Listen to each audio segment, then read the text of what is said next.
What's up, guys? Welcome back to Mission Accomplished. I'm your host, Michelle Khare.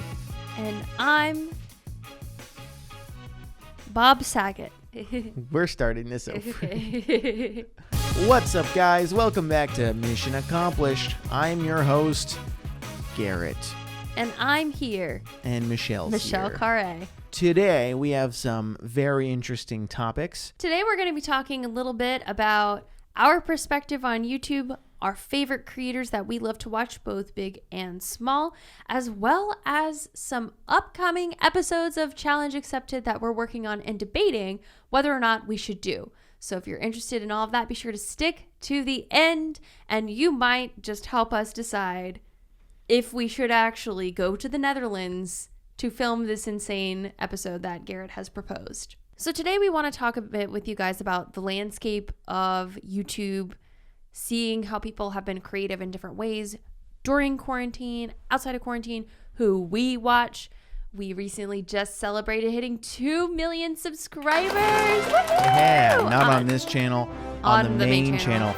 But help us hit 2 million subscribers on this channel. Subscribe. Yes, if you're listening on the audio platforms, come subscribe on YouTube. Our set looks really cool and cute. We spent a lot of time on it. Subscribe to us on both. Subscribe on both.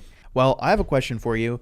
Who Hit it. do you watch on YouTube out of the well-known big creators? Name me 5 large YouTube channels. We're going to that do you like name. larger creators and then versus like smaller creators I wish had more subscribers.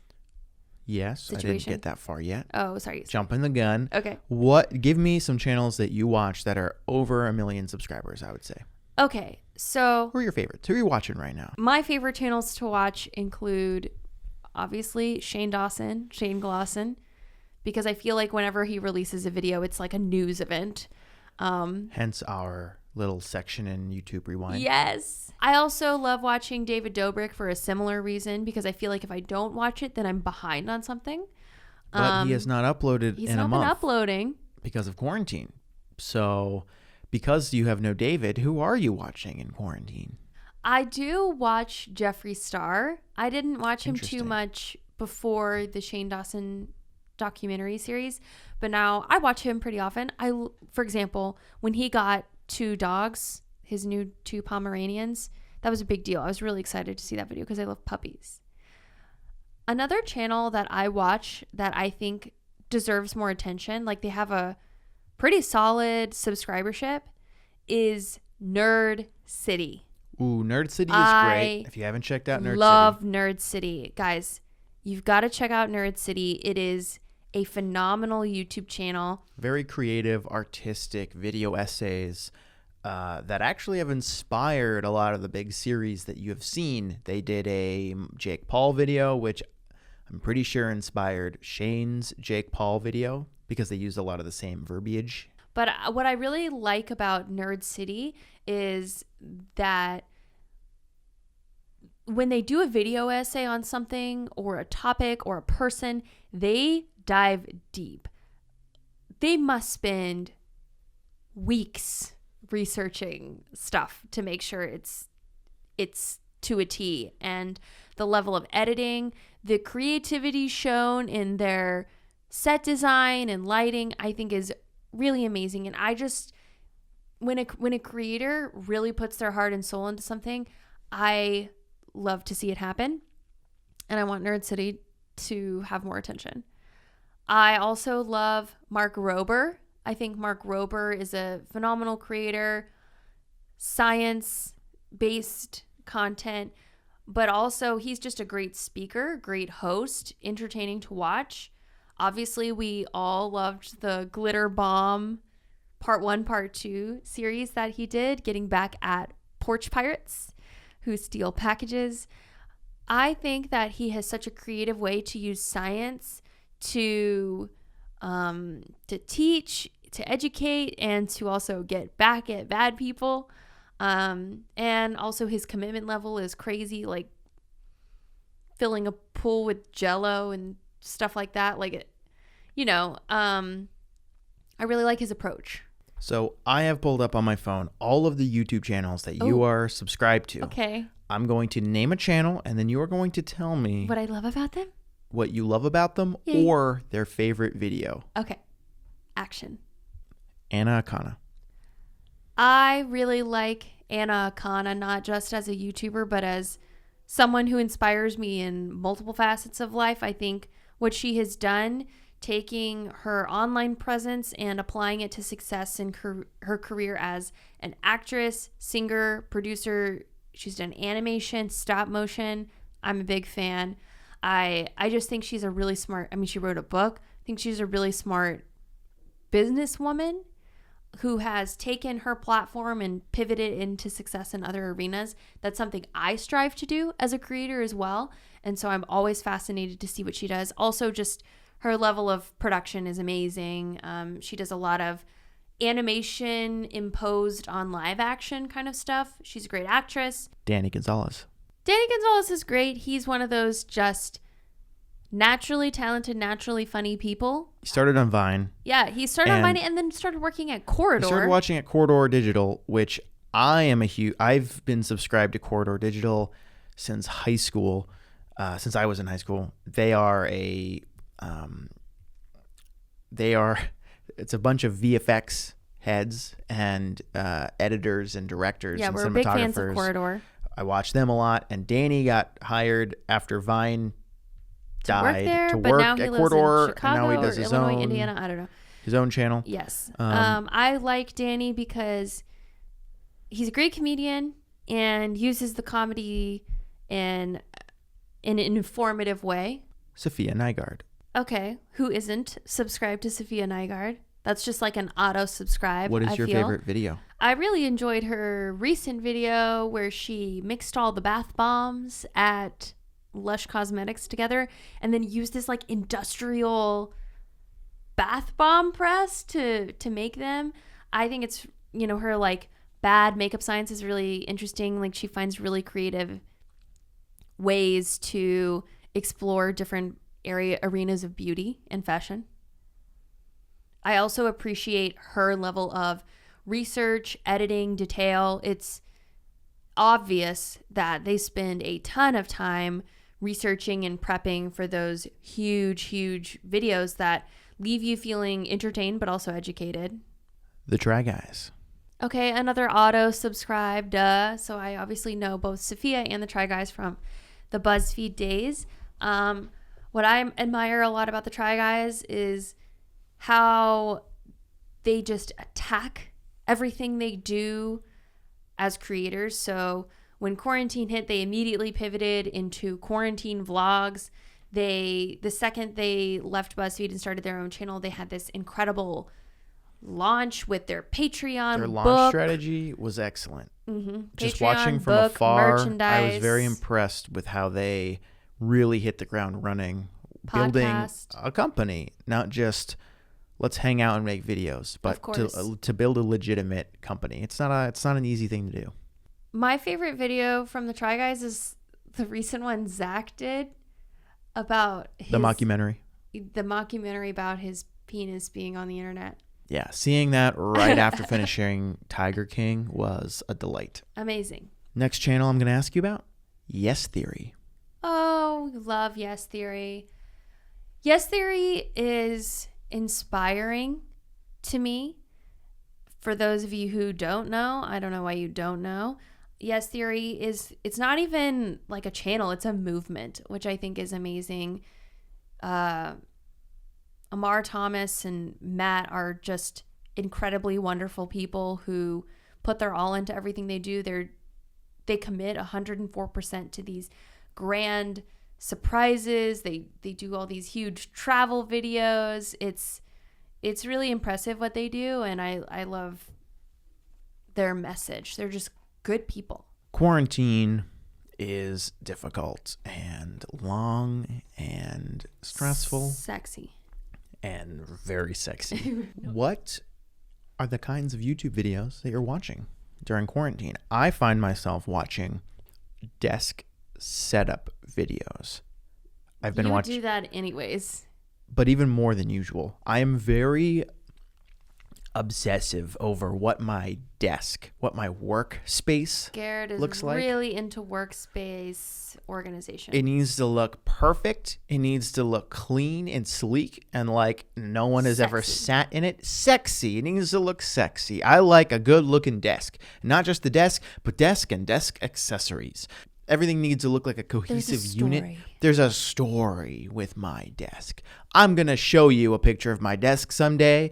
Not now because this is an audio podcast, except for on the YouTube channel. Oh, maybe we throw up a photo for the YouTube If listeners. you're watching Hello. on YouTube.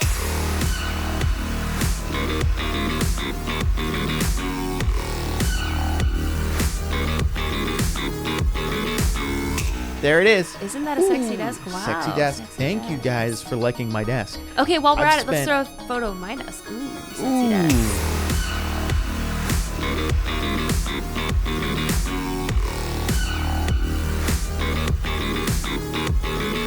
Almost as cool. I am obsessed with upgrading and making my desk perfect. My problem right now is that it already, I think, is perfect, but I have the need to keep adding to it, which is making it less perfect. So that's what I've been doing in quarantine, is watching a lot of desk setup videos. So what kind of videos have you been watching in quarantine? I believe I've been watching less YouTube than usual in quarantine because when quarantine hit, I felt like it was sort of the time for me to catch up on all these scripted or unscripted television shows that I haven't. Like we've been watching Dexter, Ozark, Tiger King. I really sort of dove headfirst into all of that. And honestly, maybe the reason why I haven't been watching YouTube quite as much is because a lot of the channels we normally watch are topical. And I'm kind of super sick of talking about quarantine or hearing about what people are doing in quarantine. And so I turned to scripted shows to just watch what normal life is like. We are sick of quarantine. No more quarantine content. We only want non-quarantine content. That's why I think on our channel, the main channel, we have not done like a quarantine routine video or anything like that, because I think plenty of that exists already.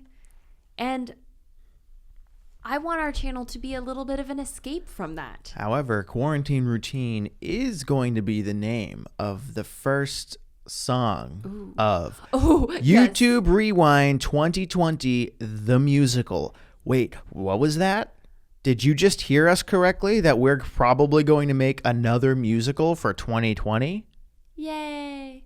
In case you missed it last year, if you're a part of the YouTube ecosystem, you know that YouTube Rewind is basically an annual event / video that YouTube corporate does to celebrate creators, memes, and events from the year.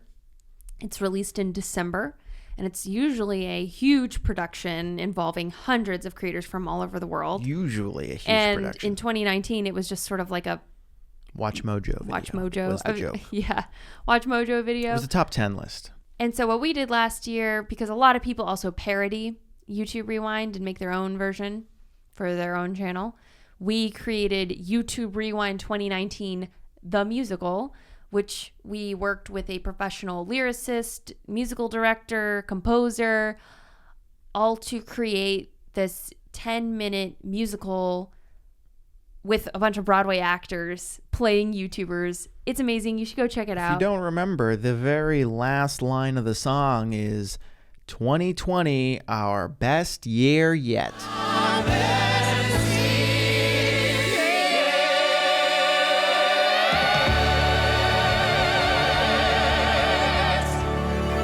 I feel so bad. I feel so guilty that we sung about how great 2020 was going to be, and here we are.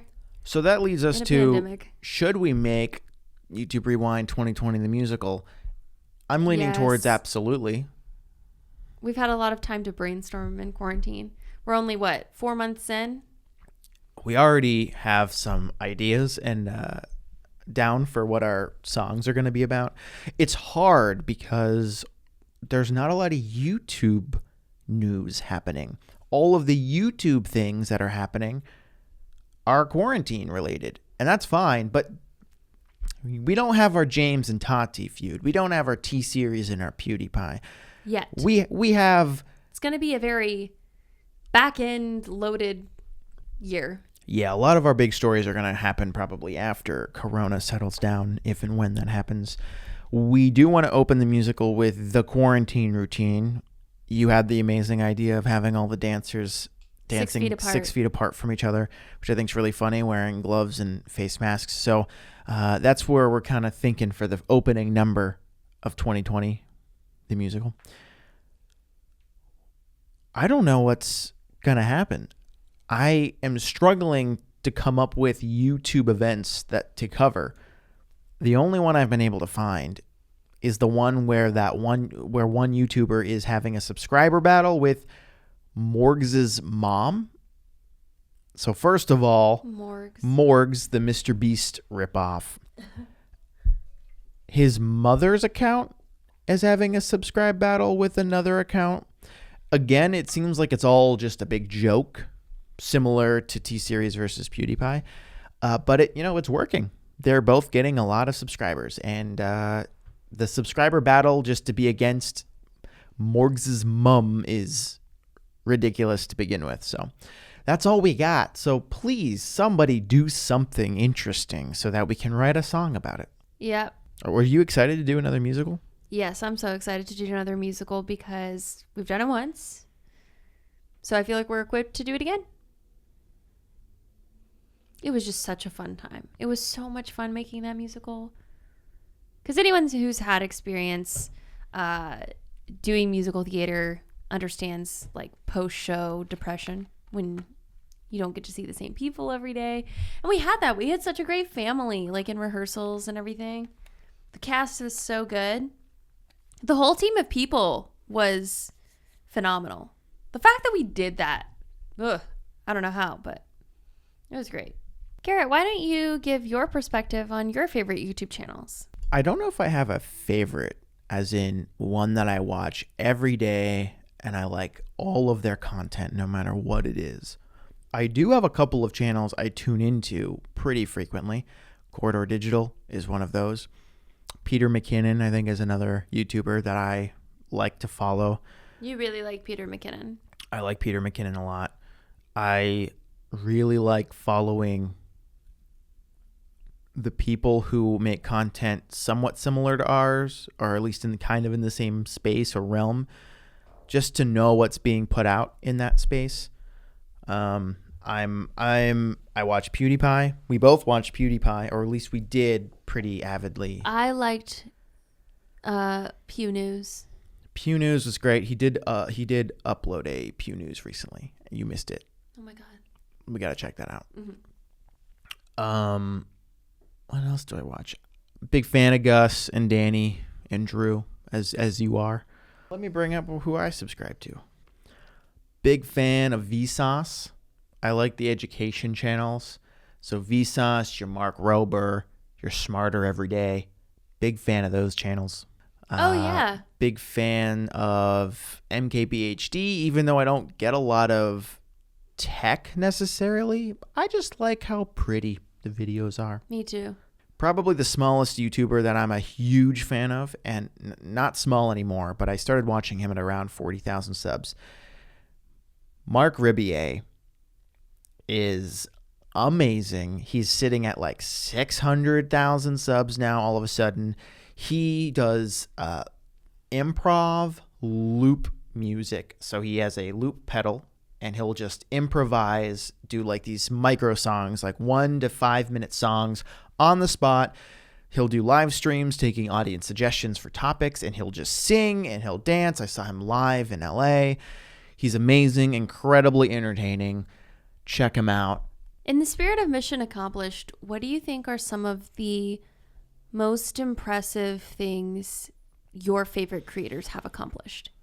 Mark Rober and Mr. Beast planting 20 million trees is so amazing. That's why we wrote a song about it in our YouTube Rewind.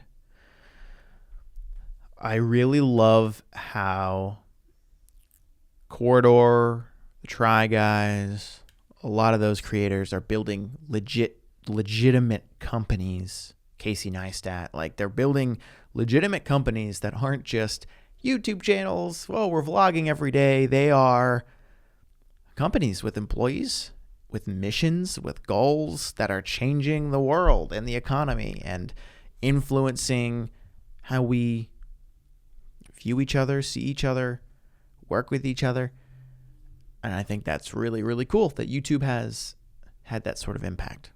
Let's say you couldn't do what you were doing on the channel now. No more challenge accepted. Which other YouTuber do you wish you could be doing content like? Is there a type of video that you wish you could do as a creator? Because a lot of video types that you might do might not do well on our current channel because we have a very specific audience. Is there a type of video that you wish you could make? Yeah. I wish that we could do more scripted content. Sketch comedy, parodies, dramatic content, any of that kind. I wish we could do that because you have such a great background in scripted content and making it and directing it, and I really enjoy acting. So I wish that we could do that, but honestly, the landscape for scripted content on YouTube is not what it was in 2008. Which used to be huge. Yeah. That's where it was. Do the parody sketches. You had your batch, like your King Batch. You had even Daystorm. You have all these people making really great comedy sketches, and those SNL. were going mega viral on YouTube. Britannic. Smosh even. Smosh. Yeah, and now I think it's really, really rare to see a piece of scripted content, unless it's a trailer for something, on the trending page. For those of you who are long-term fans of the channel, you know we used to do a show called MK Ultra. That show was our way of doing scripted content. Explain to them what MK Ultra was. It's kind of like Challenge Accepted, except only superheroes. So Michelle would pick a superhero, train like them for a period of time, and at the end of the episode, instead of a final challenge, it was a scripted short film done in the style of that superhero. So if the character was Batman, at the end of the episode, she'd do a short film where she's playing a character with similar powers to Batman. That was really fun because we got to make a short film every couple of weeks. It was very expensive, but very, very rewarding. In fact, we're doing it again. I hope that by the time this episode comes out, this video is live, but we made I Train Like Black Widow. If it's not out, spoiler alert, I Train Like Black Widow will be or is out on the channel. And let us know what you think. Yeah. We were really excited to get to do a Black Widow themed sketch. I think it turned out really, really well. We had a lot of fun making it. We want to do more MK Ultra because it's fun. Yeah, I want to do more scripted content. If you had to pick a new MK Ultra episode to do, what hero would you choose? I actually think I would do it differently and maybe open it up to other types of characters. Like I would love to do a SWAT style fight scene, or like in Dexter, you know. You're gonna have to elaborate. Sorry, on that okay. Serial killing one that you mentioned. No, not serial killer. I guess I would love to take what I learned at the FBI Academy, for example, and then apply it to a character in a short, and play an FBI character in some sort of raid or fight scene or even scripted interrogation. I think a lot of people might look at the channel and think, oh, Michelle, like you could do different videos or whatever you want. The hard part is that scripted content is, expensive to make and very time consuming. And when it doesn't perform as well, it makes it difficult from a business perspective to continue pursuing. We need views to get brand deals to make more videos. And I do love making Challenge Accepted. I love hosting. I mean, Challenge Accepted are our favorite videos to make. Yeah. We wish we could make more of them. What do you wish we could make more of on the channel? I also would like to make more comedy sketches, more short films, more scripted content. I really want to make bigger challenge accepted episodes that we don't have the budget to make. Like going to the moon. I Went to the Moon would be an amazing episode. There's an episode I've been wanting to make for a very long time. Here we go. I'm obsessed with this episode idea. Check it out, everybody. It's called I Trained Like a Butler. In the Netherlands, there is a Butler Academy where world-class butlers go to train. These are the butlers that are serving the royal families, presidents, very rich people. It is a fucking castle. You show up to this castle, greeted by perfectly groomed and dressed, put together butlers, who then put you through a Marine-style academy, a boot camp. There's a man who owns the place who is like their drill instructor, and as they're walking around with their silver trays with glassware on it, he's throwing dodgeballs at them. I want to do that episode. Our problem is it's expensive. It's in Europe. It takes a lot of money to get a lot of. I'm not even talking about COVID.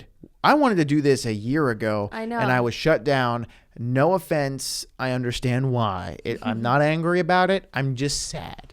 I want to make this video so bad because the secret world of butlering-ism is fascinating. It really is. Being a butler, there's just so much that goes into it. It was a profession that I didn't even fully realize still exists, but it does. And they're paid very well. I tried Butler Academy. That was the correct title that I meant to say earlier. Who wouldn't want to watch that? I don't know.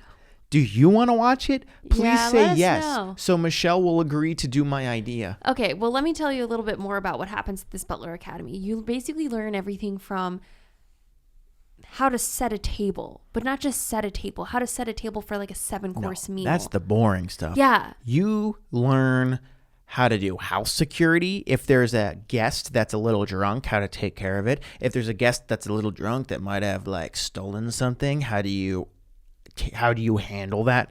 You learn things like, oh, the person that you serve or work for is leaving on a business trip in 24 hours, or maybe even in like 10 minutes. Pack a bag fast as you can with everything that they need for that trip. You need to know how to fix shoes, be a cobbler, and how to like floral arrangements. You need to know how to do all of these very practical home related tasks. How to manage a staff. How to manage the staff, kitchen staff, cleaning staff. Look, Alfred in the Batman universe didn't get to where he was by just being a cool dude, by being suave Michael Caine. He got there because of the Butler Academy. Anyways, so we actually reached out to the Butler Academy and got permission. They said, yes, we have clearance to go to a Butler Academy. That's a real thing, everyone. Butler Academy. It's so cool. But I don't have the green light yet. You know, the last idea I came up with, FBI Academy, is now one of the fastest growing videos on the channel. I wish that meant I had green lighting power for the rest of eternity. This? I will email the Butler Academy today. And what are you going to say? I'm going to ask them how they're operating during quarantine. We're not shooting this during quarantine. No, we're not going to shoot it during quarantine, but we could shoot it in September. So you're willing to finally do Butler Academy? I'm going to find out what's going on over there, and then I will make a decision. And if they're super cool, super chill, like, hey, we're hanging out in the Netherlands, everything's great, we're going and we're going to do I Tried Butler Academy.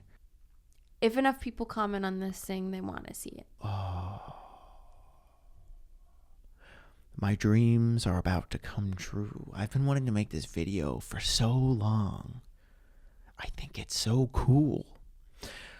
Also, we should do a video about people who work on yachts and cruise ships. Like Below Deck? Like Below Deck. Is that what the show's called? Yeah. Below Deck, the reality show. That would be a fun episode. I worked on a yacht. What's it called? I tried. Is there a way we can work being a pirate into an episode? I really want a pirate-themed episode. Garrett has been playing way too much Sea of Thieves. Pirates are cool. Who doesn't love a good pirate? Pirates of the Caribbean, very successful movie franchise. People like pirates. I like pirates. We subscribe to a music stock library, and we have a lot of pirate-themed music that I've been waiting to use for an episode. So any ideas that you guys can give us that have to do with pirates, let us know, because I've pitched I Train Like a Pirate, and I was rejected. So help me out, guys. Make pirates a reality. Pirates and butlers. Those are my two go-to episode ideas. And medieval combat. What really excites me about the Butler episode is that it provides this opportunity to explore classism. We haven't been able to explore class in an episode yet. I don't know about that. We did a little In the bit. beauty pageant episode, we that's discussed the expenses of being in a beauty pageant. But something that I think is really interesting about butlering is choosing a profession where you are going to be serving someone else for your entire professional career, which I guess in a way we kind of all do in some sense of the word, but like being responsible for their home and happiness, that's a lot to take on. I don't think it's a profession. I mean, wow. And they're paid very well, apparently. Apparently, a starting salary for a butler coming out of this specific academy can be 6 figures. So I'm assuming that has something to do with it. But I want to know more about the psychology of that, and how do you deal with, let's say, getting hired by a prolific person or member of the royal family, and what happens if you aren't treated properly? How do you handle that situation? Do they have HR? I don't know. I mean, how do you ride that line of my job is to serve someone, but also making sure you are respected? I want to know more. I also want to know more about the situations these butlers are put in and have to deal with. Look, I looked this up on YouTube. No one has done it. There's no butler content on the platform.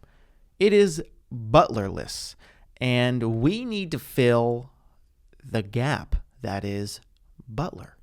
I guess no one had done FBI. And then we did it. We were the first YouTubers to go to FBI Academy, and we will be the first YouTubers to go to the Butler Academy.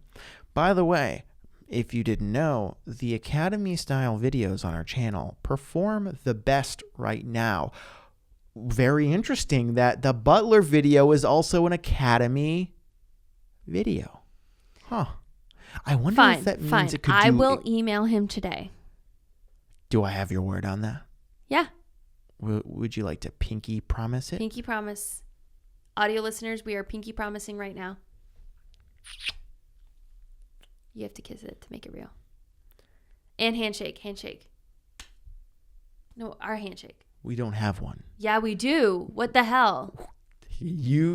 Okay, describe to me what our handshake is, because do not say what the hell. Oh, this one? Yeah. What? Look, that's not, I don't know if that counts as a handshake. That's a handshake.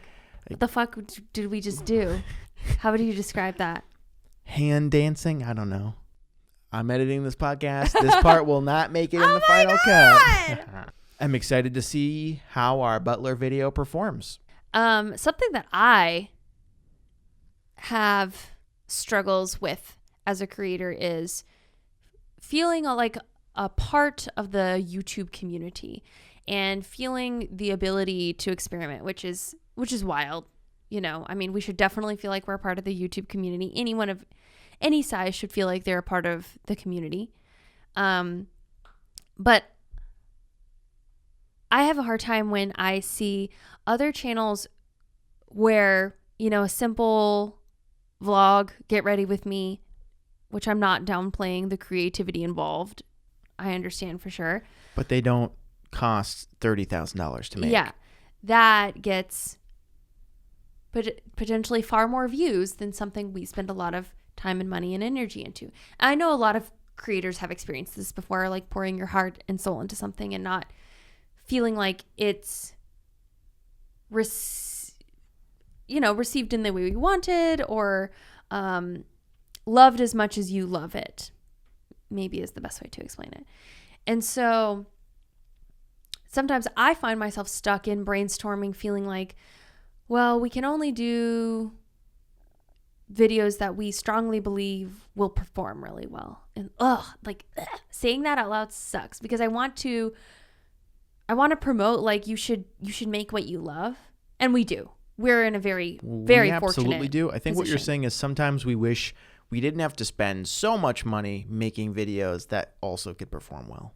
Yeah, or spend so much money making something we don't know if it will perform well, but we have to spend the money for it to even work, like the Butler episode, or the episode where I train like a clown. Well, I think people just didn't click on that because people are generally afraid of clowns. Sure. It almost has 1 million views, by the way. Did it hit 1 million yet? No. Can you check? It's at 800 and something thousand. Oh my God. I thought it hit 1 million. No, motion capture just hit 1 million I love views. motion capture. So that was another risk video where we didn't think it was going to necessarily perform very well, but we really wanted to make it a lot because Michelle was personally interested and invested in learning the art of motion capture for trying to get acting jobs. I was interested in it because I just love it as an art form and think it's incredibly cool. The tech excites me. So that was one of those taking a risk episodes. It paid off in other ways, but we didn't make it to get the views. We knew it wasn't going to get the views. Buttling. I think that's the verb of no being way. a butler. Buttling? Buttling. Buttling. So it's not butlering. Google it right now. Butler to butler? Is that the... Buttling. Is that the verb we're trying to figure out? Buttle. Buttle definition is to serve or act as butler. Buttling. To buttle. Anything else you want to talk about? No. All right, guys. Well, I think that's all the time we have for today. If you made it to the end of this episode, congratulations and mission accomplished. Shout out to my boy Kevin Svensson as always. Yep. And have a nice day. Love ya. See ya. Bye. Bye.